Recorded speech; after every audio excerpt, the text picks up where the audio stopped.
Hi and Assalamualaikum warahmatullahi wabarakatuh to Dr. Hazrin.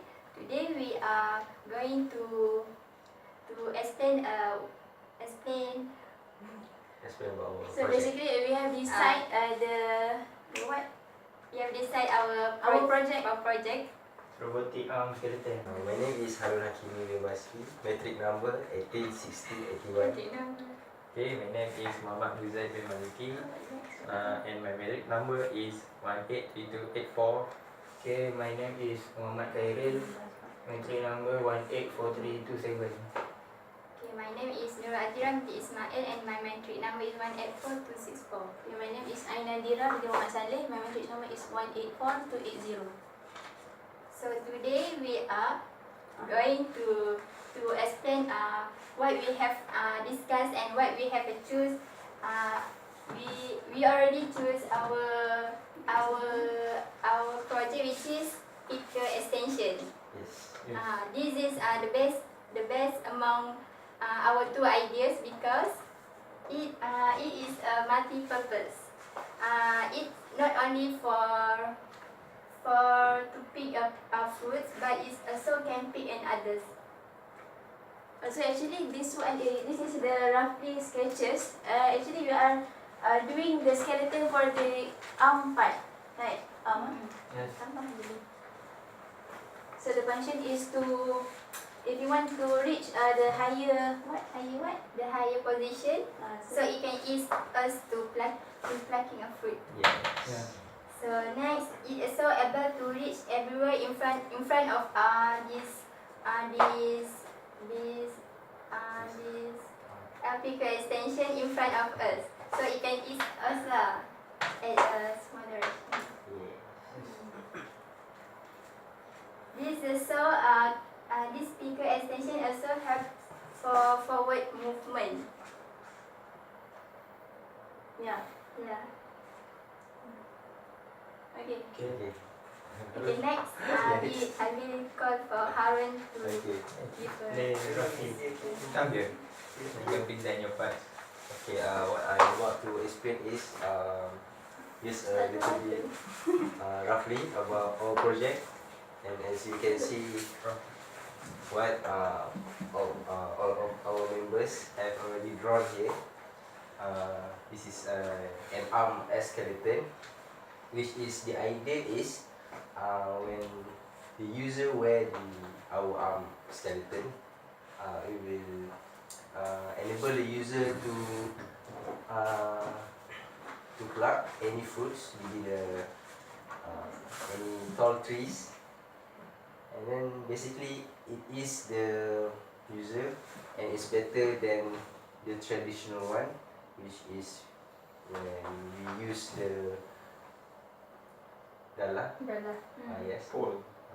Full. Pole. Dalam we call Okay. Full. Then the user will wear it just into the hand, strap it, and then just roughly, and then my member will explain more about this one. It is this application will on top the arm and will elongate the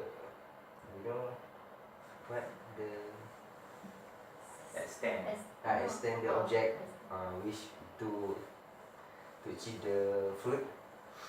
And then this one is with spring applied on the finger, which enable the user to control the dummy finger. I think that's it. Just roughly. Then we'll call from Khairil. So, Assalamualaikum. I will talk about first component that involve kinematic concept, which is string. Okay, this string is involve kinematic concept for Newton's second law, which is F equal to ma. So, this is our finger, which is a real finger, and then this skeleton stereotype finger, which is a dummy finger. So I will put out one of the string. This is for example one string. So when we do like this, we produce force. So we produce force on the real finger. So automatically in the dummy finger, the tension was produced. So we consider this for this this skeleton do not hold any load. So when we do in this equation, so F minus T equals to MA.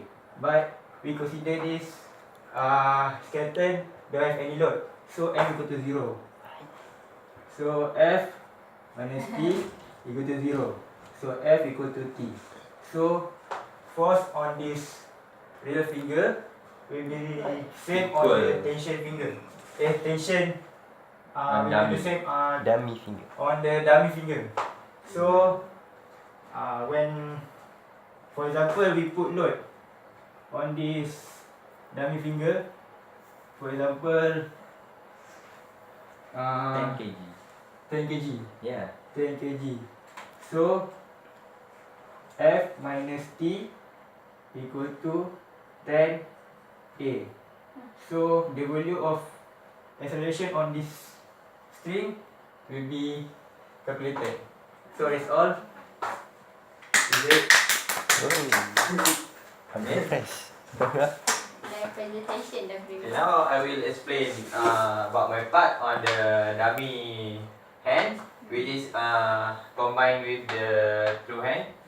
So this is the dummy hand. We use the spring at the center of the finger. At the center of the finger as a joint. We put a spring every fingers, and this spring act as a something like we can compress and we can extend. Do you know that the spring can have a compression and extension, right? So when we put some force, when we want to hold, it will extend. So the S will increase, and we have a difference on the extension in here. So when we have a force on the spring, it will grip and it will hold the objects more tightly. Okay, so we put a spring because when we do not have a spring, this spring makes the fingers more flexible to move. If we don't have, so the finger just like have a limited side to move. So we use this equation to calculate the force, and the force we put into this equation. So we will have the summation of force. That's all from me. Okay, lastly I'm going to explain about the arm part. Okay, now this one is actually we have the first layer and second layer, right? So it's just like the first layer is like this, and then the second layer. So the main function is to elongate. Means we can adjust the length of the arms like this. It will move like this. So which is the main function for this is for us. It is not specifically to achieve the higher position, but we can also reach the lower position, which is such as maybe we want to take our keychain, our key in the drain, something like that, right? So okay, the main function. So the concept that we use at this component is that okay, here we have it's like a stopper macam stopper. Okay, this one will, okay, if this one is moving this like this, so it will lock, so it won't move. Okay, so okay, the concept that we use is inertia. Inertia is used here. So at the moment when this one we can adjust by it depends on what our, the acceleration that we put. Zat macam tu? Alright. Okay, inertia. So the concept of inertia is used here. Okay, the second concept. The second concept is a rectilinear translation. It's just rectilinear, right? It's just a straight, something like that. Okay, not curvilinear. Okay, that is my component. And another component that I would like to explain is this part, which is the dummy part. This one is made from rubber, right? Okay, Yes. something that would grip the object that we want to hold. So basically, we are using this rubber so that it would, grip lah. Okay, I think that's all from us. Thank you. Okay, thank you.